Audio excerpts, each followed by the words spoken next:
2026년 1월 7일 워싱턴 백악관 브리핑룸에서 충격적인 발표가 나왔습니다. 트럼프 행정부 보건복지부 장관이 단상에 섰습니다. 과자 대신 삶은 달걀을 드십시오. 채소는 김치로 드십시오. 미국 국가식생활 지침 발표였습니다. 미국 3억 명의 식탁을 좌우하는 문서죠. 그런데 거기 한국 음식이 들어갔습니다. 김치가 말입니다. 한국 음식이 미국 정부 공식 문서에 이름을 올린 건 처음이었습니다. 미국을 다시 건강하게 만들겠다던 트럼프의 공약이 현실화되는 순간이었습니다. 50년 미국 식생활 역사가 하루아침에 뒤집혔습니다. 한국 음식이 미국의 공식 지침이 된 순간 지금 공개합니다. 한국 최고라고 댓글을 남겨주세요. 여러분의 구독과 좋아요는 아주 큰 힘이 됩니다. 미국 식생활 지침이 뭔지 아십니까? 이건 단순한 권고가 아닙니다. 학교 급식, 군 식단, 저소득층 쿠폰까지 결정하는 국가 헌법급 문서죠. 그런데 그 문서에 김치가 들어간다고요? 한국 음식이요? 저는 귀를 의심했습니다. 아니, 미국이 제정신입니까? 제 이름은 마이클 앤더슨입니다. 62세, 미국 공중보건 정책 전문가죠. 보건복지부에서 18년간 식생활 지침 자문을 해왔습니다. WHO 프로젝트에도 참여했고 의회 청문회에서 증언도 여러 번 했습니다. 쉽게 말해 저는 미국인이 뭘 먹어야 하는지 결정하는 사람 중 한 명이었습니다. 2026년 1월 7일 아침 워싱턴 DC는 평소처럼 차갑고 건조했습니다. 저는 백악관 브리핑룸으로 향했죠. 새로운 식생활 지침 발표가 예정돼 있었습니다. 5년마다 나오는 이 문서는 제게 익숙한 루틴이었습니다. 그런데 그날은 달랐습니다. 브리핑룸 입구부터 보안이 삼엄했습니다. 보건 발표에 이 정도 경비라니 뭔가 이상했죠. 기자들 표정도 평소와 달랐습니다. 다들 긴장하고 있었습니다. 저는 자리에 앉으며 생각했습니다. 도대체 뭘 발표하려고 이러는 겁니까? 발표자가 단상에 올랐습니다. 그리고 첫 문장을 읽기 시작했죠. 미국인 여러분, 샐러드 대신 스테이크를 드십시오. 순간 웅성거림이 일었습니다. 저는 눈을 의심했죠. 샐러드 대신 스테이크라고요? 과자 대신 달걀을 드십시오. 브리핑룸이 술렁이기 시작했습니다. 채소는 김치로 드십시오. 그 순간 룸 전체가 얼어붙었습니다. 김치? 저는 펜을 놓쳤습니다. 옆에 앉은 기자가 저를 쳐다봤죠. 저도 그를 봤습니다. 우리 둘 다 같은 표정이었습니다. 이게 대체 무슨 소립니까? 미국 식생활 지침에 김치가 들어간다고요? 한국 음식이요? 저는 20년 넘게 이 문서를 다뤘습니다. 이 문서는 미국 3억 명의 식탁을 결정합니다. 어린이 급식 메뉴, 노인 복지 쿠폰, 군 병사들이 먹는 음식까지 전부 이 지침을 따르죠. 잘못되면 한 세대 전체의 건강이 무너집니다. 그런 문서에 김치라니요. 발표는 계속됐습니다. 단백질 권장량이 대폭 상향됐습니다. 체중 1kg당 0.8g에서 1.2g으로 올랐죠. 어떤 연령대는 2.6g까지 권장됐습니다. 붉은 고기가 공식 복권됐습니다. 소고기, 돼지고기를 먹으라는 겁니다. 하지만 제 머릿속엔 온통 김치뿐이었습니다. 왜 김치입니까? 사워크라우트도 있고 미소도 있고 캐피어도 있습니다. 발효식품이 필요하다면 그걸 쓰면 되는 거 아닙니까? 왜 하필 김치를 미국 정부 문서에 넣는 겁니까? 발표가 끝났습니다. 질문 시간이 시작됐죠. 기자들이 손을 들었습니다. 하지만 저는 듣지 못했습니다. 머릿속이 복잡했거든요. 김치는 한국 음식입니다. 매운 채소 절임이죠. 미국인 대부분은 먹어본 적도 없을 겁니다. 그런데 그걸 국가 식생활 지침에 넣는다고요? 이건 정책이 아니라 도박 아닙니까? 브리핑이 끝나고 저는 밖으로 나왔습니다. 찬바람이 얼굴을 때렸죠. 하지만 머리는 식지 않았습니다. 저는 차에 앉아 자료를 다시 봤습니다. 분명히 적혀 있었습니다. 김치, 사워크라우트, 미소, 캐피어 같은 발효식품을 섭취하십시오. 김치가 맨 앞에 있었습니다. 우연이 아니었죠. 그때 문득 깨달았습니다. 이건 실수가 아니라는 걸 말입니다. 누군가 의도적으로 김치를 넣은 겁니다. 그것도 맨 앞에 말이죠. 왜입니까? 저는 평생 미국 정책을 믿어왔습니다. 우리가 세계 기준이라고 생각했죠.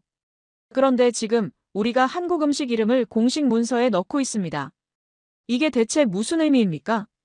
차 안에서 저는 한참을 생각했습니다. 그리고 한 가지 결론에 도달했죠. 한국을 조사해야 한다고 말입니다. 솔직히 말하겠습니다. 그때까지 저는 한국을 진지하게 연구한 적이 없었습니다. 케이팝이니 드라마니 하는 건 알았죠. 하지만 그게 정책과 무슨 상관입니까? 문화는 문화일 뿐이라고 생각했습니다. 그런데 지금 김치가 미국 식생활 지침에 들어갔습니다. 이건 문화가 아닙니다. 이건 과학입니다. 정책입니다. 도대체 한국은 뭘 증명한 겁니까? 저는 시동을 걸었습니다. 사무실로 돌아가야 했죠. 할 일이 생겼습니다. 김치가 왜 선택됐는지 알아내야 했습니다. 과학적 근거가 뭔지, 누가 결정했는지, 어떤 데이터가 있는지 전부 확인해야 했습니다. 왜냐고요? 이건 단순한 식품 권고가 아니었으니까요. 이건 미국이 스스로의 식생활 신화를 부정하는 순간이었습니다. 50년간 믿어온 저지방, 탄수화물 중심 식단이 무너지는 겁니다. 그리고 그 자리에 김치가 서 있었습니다. 사무실로 돌아온 저는 곧바로 새 지침 전문을 펼쳤습니다. 김치만 문제가 아니었죠. 이 문서는 처음부터 끝까지 혁명적이었습니다. 단백질 권장량부터 봤습니다. 체중 1kg당 1.2g에서 2.6g까지 상향됐습니다. 이게 무슨 의미인지 아십니까? 70kg 성인 기준으로 하루 84g에서 182g까지 먹으라는 겁니다. 기존 권장량의 2배가 넘죠. 저는 의자에 기댔습니다. 이건 너무 과감합니다. 수십 년간 우리는 단백질을 절제하라고 했습니다. 특히 붉은 고기는 위험하다고 경고했죠. 심장병, 암, 각종 질환의 원인이라고 말입니다. 그런데 지금 이 문서는 뭐라고 합니까? 소고기를 먹으라고 합니다. 돼지고기를 먹으라고 합니다. 청소년은 근육을 키우고 중장년층은 골격을 유지하라고 말입니다. 저는 책상 서랍을 열었습니다. 10년 전 제가 서명한 문서가 있었죠. 거기엔 이렇게 적혀 있었습니다. 붉은 고기 섭취를 주당 2회 이하로 제한하십시오. 제 서명이 선명했습니다. 다음 페이지로 넘겼습니다. 초과 공식품에 대한 항목이었죠. 문구를 읽는 순간 저는 숨이 막혔습니다. 초과 공식품을 먹지 마십시오. 먹지 말라고요? 이렇게 직설적으로요? 미국 식생활 지침은 늘 조심스러웠습니다. 줄이십시오, 절제하십시오, 균형을 맞추십시오 같은 완곡한 표현을 썼죠. 하지만 이번엔 달랐습니다. 먹지 말아였습니다. 시리얼, 냉동 피자, 과자, 가공육. 전부 명시적으로 배제됐습니다. 이건 권고가 아니라 유죄 판결이었습니다. 저는 회의실 장면을 떠올렸습니다. 이 문구를 두고 얼마나 격론을 벌였는지 기억났죠. 식품업계 로비스트들이 항의했습니다. 너무 강한 표현이다. 산업을 죽이는 거다라고 말했습니다. 하지만 결국 이 문구가 살아남았습니다. 과학이 이겼다는 뜻이죠. 다음은 지방이었습니다. 이 부분에서 저는 완전히 무너졌습니다. 전지방 우유가 허용됐습니다. 버터가 재평가됐습니다.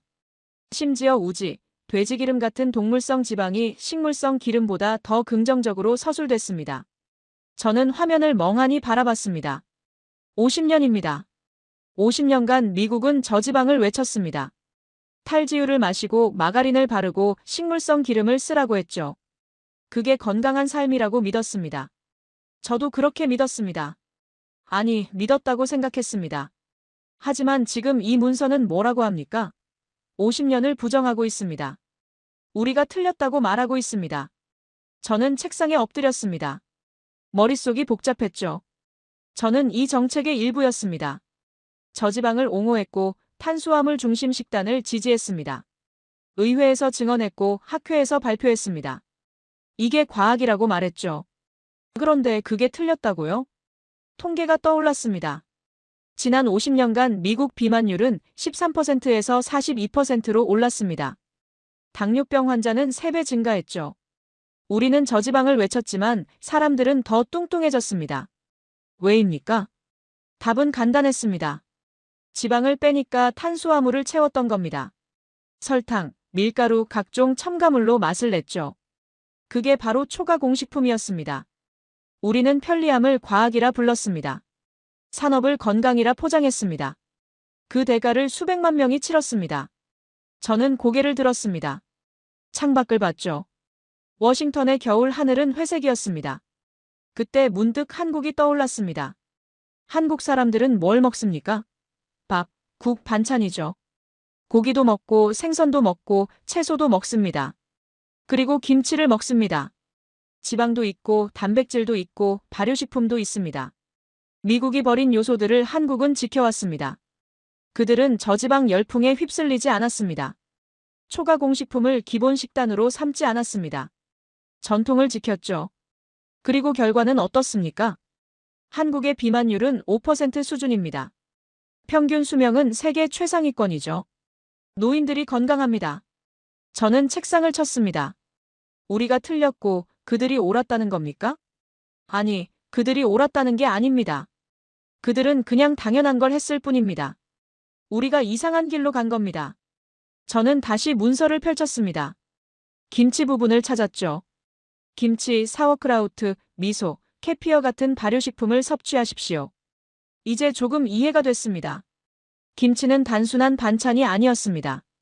발효, 채소, 유산균, 섬유질이 전부 들어있는 복합 시스템이었죠. 미국이 수십 년간 잃어버린 것들이 김치 한 접시에 다 있었습니다. 저는 의자에 기댔습니다. 인정하기 싫었지만 사실이었습니다. 한국은 우리가 버린 길 위에 서 있었습니다. 그리고 이제 우리가 그 길로 돌아가려 합니다. 아이러니했죠. 세계 최강국이라는 미국이 한국의 식탁을 배우고 있다니 말입니다. 저는 컴퓨터를 켰습니다. 검색창에 한국 음식을 쳤습니다. 수많은 이미지가 떴죠. 비빔밥, 불고기, 된장찌개, 김치. 전부 자연 식재료였습니다. 가공되지 않았고 첨가물이 없었습니다. 그때 저는 결심했습니다. 한국을 제대로 알아야겠다고 말입니다. 다음 날 아침, 저는 보건복지부 자료실로 향했습니다. 김치가 왜 선택됐는지 알아야 했죠. 감정이 아니라 데이터로 말입니다. 자료는 생각보다 많았습니다. 최근 5년간 발효식품 연구가 폭발적으로 늘어났더군요. 특히 한 단어가 반복됐습니다. 마이크로바이옴. 장내 미생물 생태계를 뜻하는 말이죠. 예전엔 소화 정도로만 생각했습니다. 하지만 최근 연구는 달랐습니다. 면역, 정신 건강, 노화까지 전부 장과 연결돼 있었습니다. 그리고 장 건강의 핵심은 발효식품이었습니다. 저는 논문들을 쌓아놨습니다. 하나씩 읽기 시작했죠. 김치에 관한 연구만 수백 편이었습니다. 대부분 한국 연구진이 작성했더군요. 유산균 다양성 데이터를 봤습니다. 김치 1g에 수억 마리의 유산균이 살고 있었습니다. 락토바실러스, 류코노스톡, 와이셀라. 종류만 수십 가지였죠. 그런데 놀라운 건 따로 있었습니다. 이 균들이 서로 협력한다는 겁니다. 혼자가 아니라 생태계로 작동했죠. 저는 펜을 놓았습니다. 이건 예상 밖이었습니다. 다음은 영양소 분석이었습니다. 김치는 단순한 발효채소가 아니었습니다. 비타민 A, B, C가 풍부했고 섬유질이 가득했습니다. 항산화 물질도 들어있었죠. 염분 걱정도 해봤습니다. 하지만 연구 결과는 명확했습니다. 김치의 칼륨이 나트륨 배출을 도왔습니다. 균형이 잡혀 있었던 겁니다. 저는 고개를 저었습니다. 이건 음식이 아니라 시스템이었습니다. 그때 비교 자료를 펼쳤습니다. 사워크라우트, 미소, 캐피어. 전부 훌륭한 발효식품이죠. 저는 하나씩 검토했습니다. 사워크라우트는 양배추 발효식품입니다. 유산균도 있고 섬유질도 있죠. 하지만 재료가 단순합니다. 양배추와 소금뿐이거든요. 미소는 일본 된장입니다. 발효 깊이가 뛰어나죠. 하지만 국이나 소스로만 쓰입니다. 단독 반찬이 아닙니다. 캐피어는 발효유입니다. 유산균이 풍부하죠. 하지만 채소가 아닙니다. 유제품입니다. 그런데 김치는 달랐습니다. 배추, 무, 파, 마늘, 생강, 고춧가루. 재료만 수십 가지였습니다. 각각 고유한 영양소와 생리활성 물질을 가졌죠. 그게 발효 과정에서 결합됐습니다. 저는 의자에 기댔습니다. 이제 알겠더군요. 김치는 조합력이 압도적이었습니다. 회의 기록을 찾았습니다.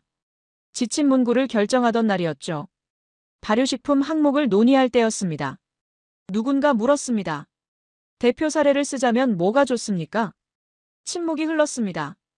그때 한 연구원이 말했죠. 김치가 가장 완벽합니다.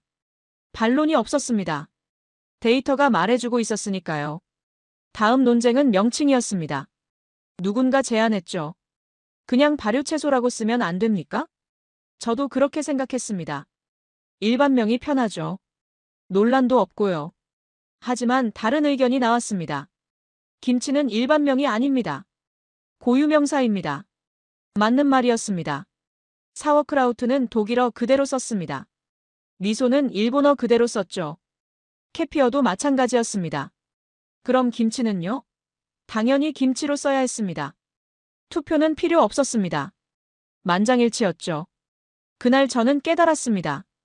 이건 정치가 아니라는 걸 말입니다. 과학이 김치를 선택했습니다. 하지만 세상은 달랐습니다. 발표 사흘 후 중국에서 반응이 왔습니다. SNS부터 시작됐죠. 김치는 원래 중국 음식이다. 한국이 훔쳐갔다는 주장이 쏟아졌습니다. 관영 매체도 가세했습니다. 파오차이가 원조다. 김치는 중국 문화라는 기사가 나왔죠. 저는 화면을 보며 코웃음 쳤습니다. 원조 논쟁이요? 지금 그게 중요합니까? 우리는 과학 데이터를 검토했습니다. 유산균 다양성, 영양소 밸런스, 생리 활성 효과를 비교했죠. 김치가 가장 뛰어났습니다. 그게 전부였습니다. 누가 먼저 만들었는지, 어느 나라 음식인지 같은 건 논의 대상도 아니었습니다. 과학은 역사를 묻지 않으니까요. 일주일 후, 백악관에 수정 요구가 들어왔습니다. 김치 표기를 빼달라는 압박이었죠. 외교적 마찰을 우려한다는 이유였습니다. 회의가 소집됐습니다. 저도 참석했죠. 한 관료가 물었습니다. 정말 김치를 고집해야 합니까? 저는 대답했습니다. 그럼 사워크라우트도 빼시겠습니까? 침묵이 흘렀습니다. 미소도 빼시겠습니까? 아무도 대답하지 않았습니다. 저는 말을 이었습니다. 이중잣대를 쓰자는 겁니까? 유럽 음식은 되고 아시아 음식은 안 된다는 겁니까? 회의실이 조용해졌습니다. 결론은 명확했습니다. 수정 없음. 김치는 그대로 유지됐습니다. 왜냐고요? 과학적 근거가 흔들리지 않았으니까요. 저는 사무실로 돌아왔습니다. 창밖을 봤죠. 워싱턴의 하늘은 여전히 회색이었습니다. 하지만 제 생각은 선명해졌습니다. 김치는 더 이상 음식이 아니었습니다. 기준이 됐습니다. 그리고 기준이 된다는 건 설명하지 않아도 따라온다는 뜻입니다. 중국이 아무리 떠들어도 소용없었습니다. 미국 정부 문서는 바뀌지 않았으니까요. 과학은 투표하지 않습니다. 데이터가 말하죠. 그날 김치는 세계 표준이 됐습니다. 저는 백악관 내부 회의실에 불려갔습니다. 예상했던 자리였죠. 기득권은 가만히 있지 않으니까요. 회의실엔 이미 사람들이 모여 있었습니다. 곡물협회 로비스트, 저지방식품 업계 대표, 초가 공식품 기업 변호사들이었죠. 다들 표정이 굳어 있었습니다. 회의가 시작됐습니다. 첫 발언은 곡물협회였습니다. 탄수화물을 줄이라는 건 미국 농업을 죽이자는 겁니까? 다음은 저지방 업계였죠. 50년간 쌓아온 산업을 하루아침에 무너뜨리는 겁니까? 초가 공식품 기업도 가세했습니다. 소비자들이 혼란스러워합니다. 지침을 완화해야 합니다. 저는 듣고 있었습니다. 말없이 듣고 있었죠. 그때 한 로비스트가 말했습니다. 그리고 김치 말입니다. 너무 이질적이지 않습니까? 회의실 공기가 바뀌었습니다. 미국 식단에 맞지 않습니다. 매운 음식을 국가 지침에 넣는다고요? 다른 사람이 거들었습니다. 사워크라우트나 캐피어도 있는데 왜 굳이 김치입니까? 저는 그들을 바라봤습니다. 5년 전이었다면 저도 똑같이 말했을 겁니다. 아니, 실제로 그랬습니다. 하지만 지금은 달랐습니다. 데이터를 봤으니까요. 논문을 읽었으니까요. 김치가 왜 선택됐는지 알았으니까요. 저는 입을 열었습니다. 이질적이라는 게 무슨 뜻입니까? 로비스트가 대답했습니다. 미국인들이 익숙하지 않다는 뜻입니다. 저는 물었습니다. 그럼 사워크라우트는 익숙합니까? 미소는요? 캐피어는요? 침묵이 흘렀습니다. 저는 말을 이었습니다. 미국인 대부분은 그것들도 먹어본 적 없습니다. 하지만 문제 삼지 않으시더군요. 왜 김치만 문제입니까? 아무도 대답하지 못했습니다. 회의는 계속됐습니다. 다음 안건은 명칭 변경이었죠. 한 변호사가 제안했습니다. 김치라는 단어를 빼고 발효채소로 통일하면 어떻습니까? 다른 사람들이 고개를 끄덕였습니다. 그게 현명합니다. 특정 국가 음식을 명시할 필요 없잖습니까? 사워크라우트, 미소, 캐피어는 그대로 두고 김치만 일반명으로 바꾸는 겁니다. 저는 귀를 의심했습니다. 김치만 빼자고요? 다른 건 다 두고요? 제 안에서 뭔가 끓어올랐습니다. 분노였죠. 저는 책상을 쳤습니다. 잠깐만요. 모두가 저를 봤습니다. 저는 천천히 말했습니다. 사워크라우트는 독일어 그대로 씁니다. 미소는 일본어 그대로 씁니다. 캐피어는 터키어 그대로 씁니다. 회의실이 조용해졌습니다. 그런데 왜 김치만 일반명으로 바꿉니까? 아무도 대답하지 않았습니다. 저는 목소리를 높였습니다. 이게 뭡니까? 이중잣대 아닙니까? 한 관료가 끼어들었습니다. 외교적 마찰을 피하려는 겁니다. 저는 반박했습니다. 중국 눈치 보자는 겁니까? 과학 문서에서요? 침묵만 흘렀습니다. 저는 계속 말했습니다.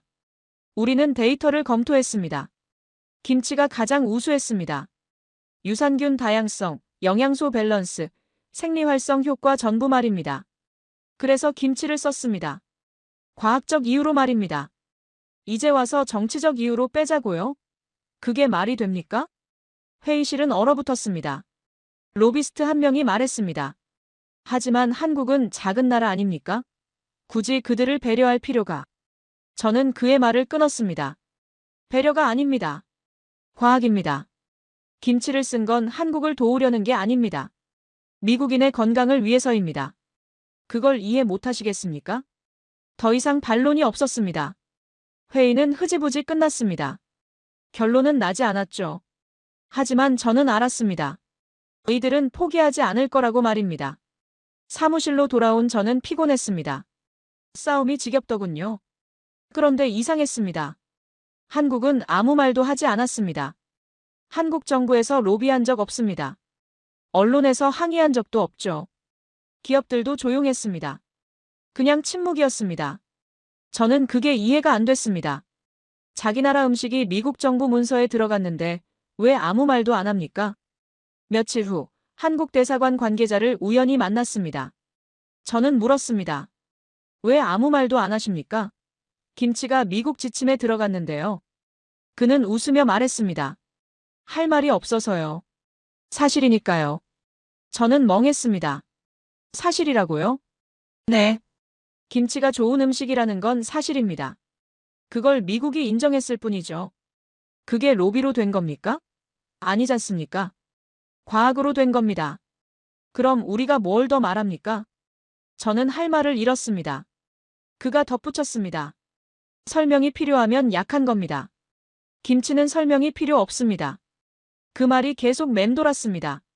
설명이 필요 없다. 맞았습니다. 데이터가 말해주고 있었으니까요.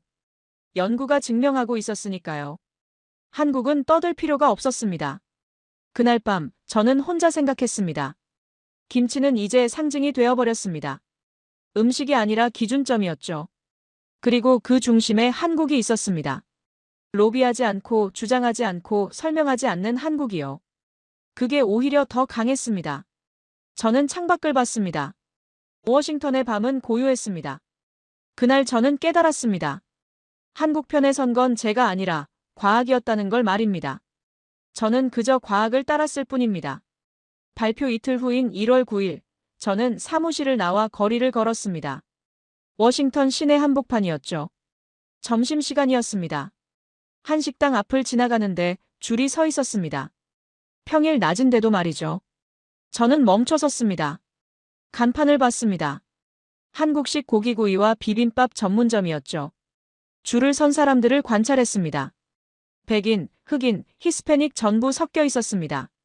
젊은이들만이 아니었죠. 중년 직장인들도 보였습니다. 저는 의아했습니다. 지침 발표가 이틀 전인데 벌써 반응이 나타난 겁니까? 아니었습니다. 가게 주인에게 물어봤습니다. 언제부터 이렇게 붐볐습니까? 주인이 웃으며 답했습니다. 작년부터요. 요즘 점심시간엔 늘 이래요. 작년부터라고요? 저는 깨달았습니다. 변화는 이미 시작되고 있었다는 걸 말입니다. 정책보다 먼저 말이죠. 다음 날, 저는 의도적으로 거리를 더 걸어봤습니다. 한식당이 얼마나 많은지 세어보기로 했죠. 10블록을 걸었습니다. 한식당이 5곳이었습니다. 5년 전만 해도 한두 곳이었는데 말입니다. 그것도 전부 번창하고 있었습니다. 저는 한 곳에 들어가 봤습니다. 점심 메뉴판을 받았죠. 비빔밥, 불고기, 김치찌개, 순두부. 다들 주문하고 있었습니다. 옆 테이블을 봤습니다. 젊은 엄마가 아이와 함께 있었죠. 아이 앞엔 김밥이 놓여 있었습니다. 엄마가 말했습니다. 천천히 먹어. 건강한 거야. 저는 귀를 기울였습니다. 아이가 물었습니다. 시리얼보다 좋아요? 엄마가 고개를 끄덕였습니다. 훨씬 좋아. 배부른데 졸리지 않잖아. 저는 충격받았습니다. 아이들 식탁이 바뀌고 있었습니다. 시리얼 대신 밥과 김을 먹는 겁니다. 그것도 정책 발표 전부터 말입니다. 저는 식사를 주문했습니다. 비빔밥이었죠. 처음 먹어보는 거였습니다. 밥, 나물, 고기, 달걀이 한 그릇에 담겨 나왔습니다. 빨간 고추장도 있었죠. 비벼서 먹었습니다. 맛있었습니다. 아니, 맛 이전에 뭔가 달랐습니다. 포만감이 다르더군요. 배가 부른데 속이 편했습니다. 졸리지도 않았죠. 저는 숟가락을 놓고 생각했습니다. 이게 자연 식재료라는 겁니까? 가공되지 않고 첨가물 없고 그냥 재료 그대로인 음식 말입니다. 오랜만이었습니다. 이런 식사가 말이죠. 사무실로 돌아오는 길에 마트에 들렀습니다. 김치 코너를 찾아가 봤죠. 놀랐습니다. 종류가 엄청 많았습니다. 배추김치, 깍두기, 오이김치, 백김치. 한국산도 있고 미국에서 만든 것도 있었습니다. 그런데 더 놀라운 건 사람들이었습니다. 김치를 집어드는 사람들이 보였습니다. 젊은 여성, 중년 남성, 노부부까지 다양했죠. 한 할머니가 김치를 카트에 넣는 걸 봤습니다. 저는 다가가 물었습니다. 김치 드세요? 할머니가 고개를 끄덕였습니다. 손녀가 권했어요. 장에 좋대요. 자주 드십니까? 일주일에 서너 번요. 처음엔 매웠는데 이젠 괜찮아요. 저는 놀랐습니다. 할머니가 김치를 먹는다고요? 집에 돌아온 저는 보고서를 찾아봤습니다. 최근 한식 소비 통계였죠. 데이터가 있었습니다. 지난 3년간 한식당 수가 2배 늘었습니다. 한국 식품 수입도 3배 증가했죠. 김치 판매량은 특히 놀라웠습니다. 전년 대비 40% 성장이었습니다. 그것도 정책 발표 전 수치였습니다.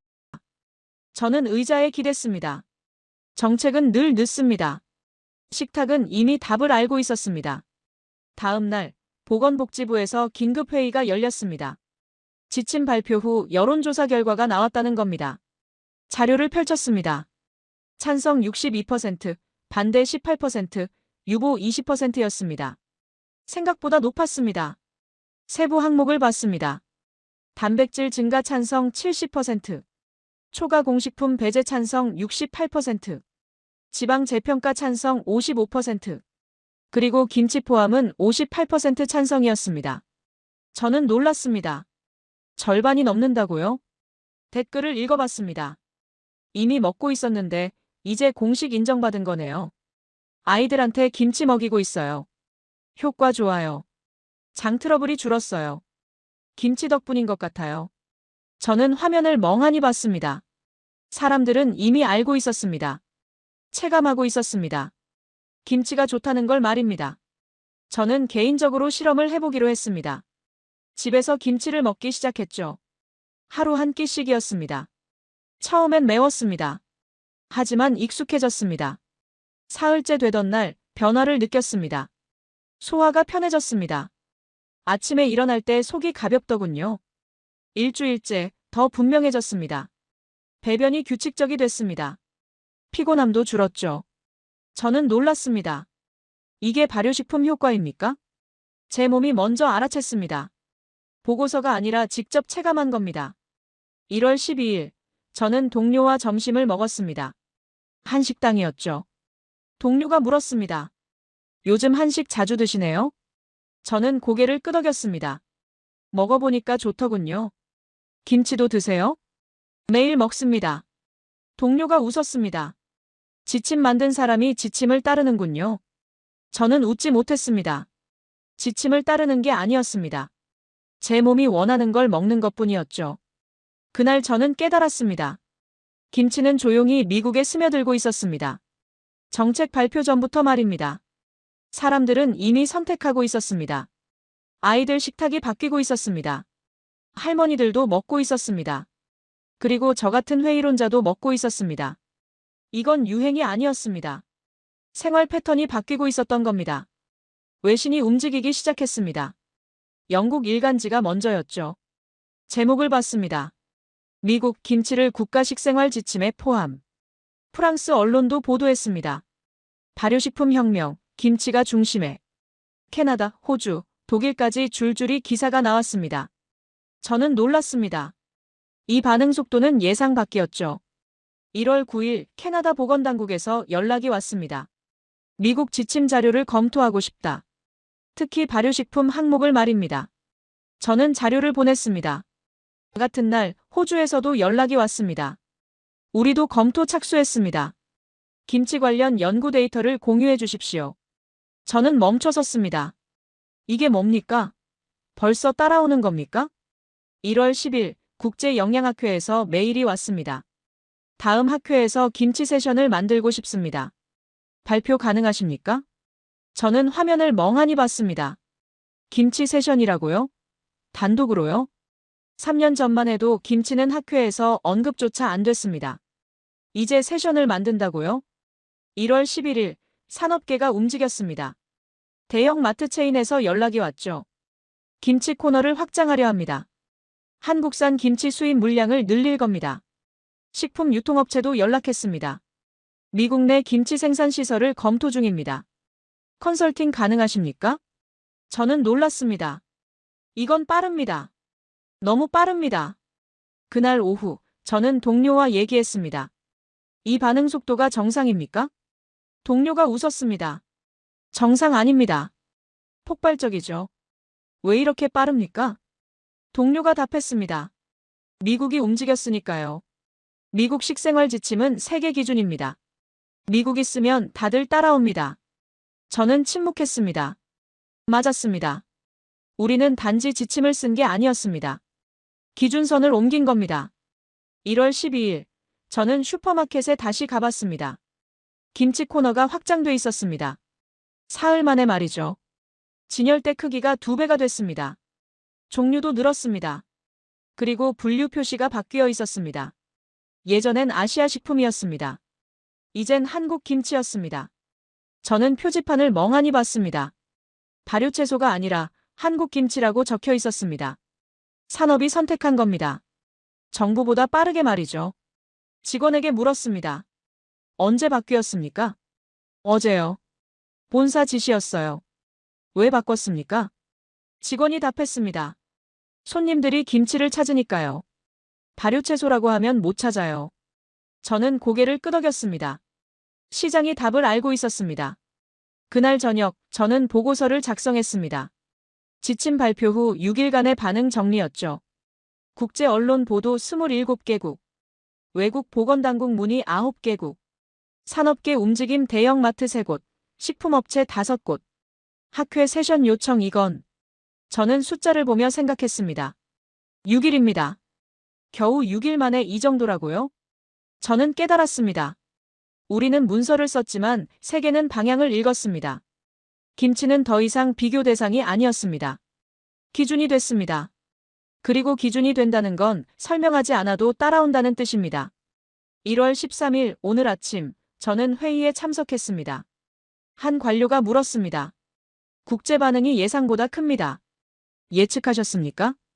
저는 솔직히 답했습니다. 아니요. 이 정도는 몰랐습니다.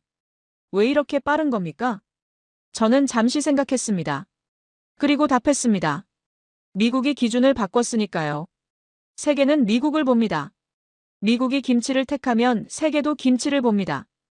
회의실이 조용해졌습니다. 저는 계속 말했습니다.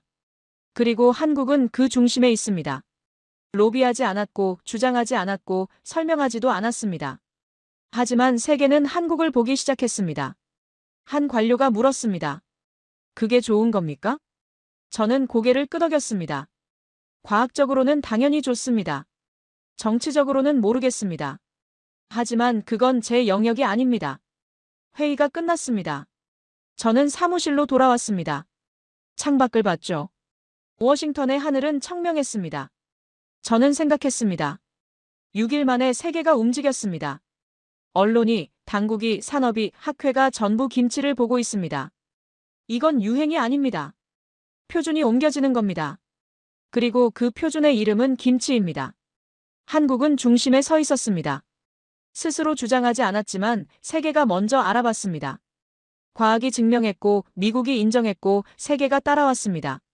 저는 김치를 꺼냈습니다. 점심 식사였죠. 이제 하루도 빠짐없이 먹습니다. 한 입 먹으며 생각했습니다. 이게 바로 기준이 되는 방식이구나. 소리 없이, 그러나 확실하게 말입니다. 오늘 1월 13일 오후, 저는 책상 앞에 앉아 지난 일주일을 돌아봤습니다. 1월 7일 백악관 브리핑룸에서 김치라는 단어를 들었을 때 저는 충격받았습니다. 이게 말이 됩니까? 한국 음식이 미국식 생활 지침에 들어간다고요? 하지만 6일이 지난 지금 저는 압니다. 김치는 단순한 음식이 아니었습니다. 저는 파일을 열었습니다. 김치 연구 논문들이었죠. 유산균 다양성, 영양소 밸런스, 항산화 효과. 전부 과학이었습니다. 이건 매운 반찬이 아니었습니다. 발효 시스템이었죠. 수백 년간 축적된 한국의 지혜가 담긴 과학이었습니다. 저는 고개를 들었습니다. 김치는 이제 세 가지 의미를 가졌습니다.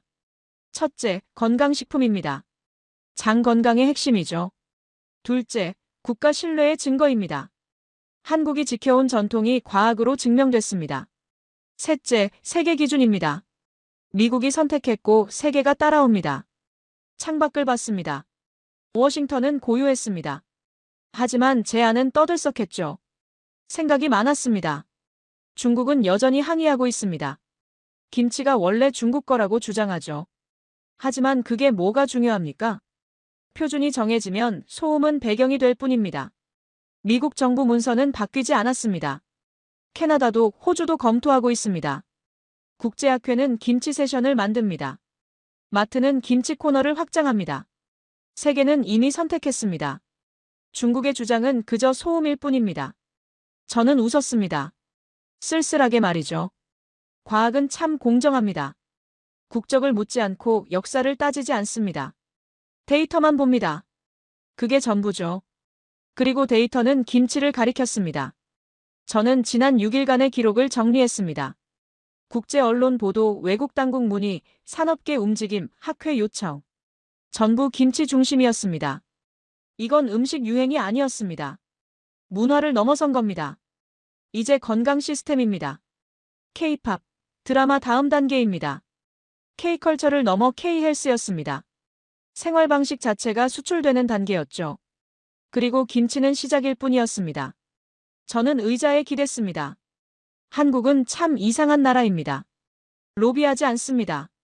주장하지 않습니다. 설명하지도 않습니다. 그냥 수백 년간 해오던 대로 합니다. 밥 먹고 김치 먹고 된장찌개 끓이고 살 뿐이죠. 그런데 세계가 먼저 알아봅니다. 저는 고개를 저었습니다. 이게 진짜 힘이구나 싶었습니다. 증명할 필요 없는 힘말입니다. 저는 개인적으로 많이 바뀌었습니다. 일주일 전만 해도 저는 냉소적 관료였습니다. 미국 중심적 사고를 가진 데이터주의자였죠.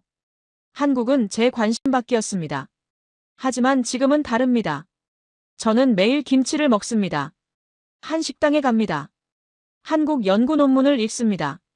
그리고 회의실에서 이렇게 말합니다. 한국은 우연히 성공한 나라가 아닙니다. 동료들이 저를 이상하게 봅니다. 하지만 저는 확신합니다.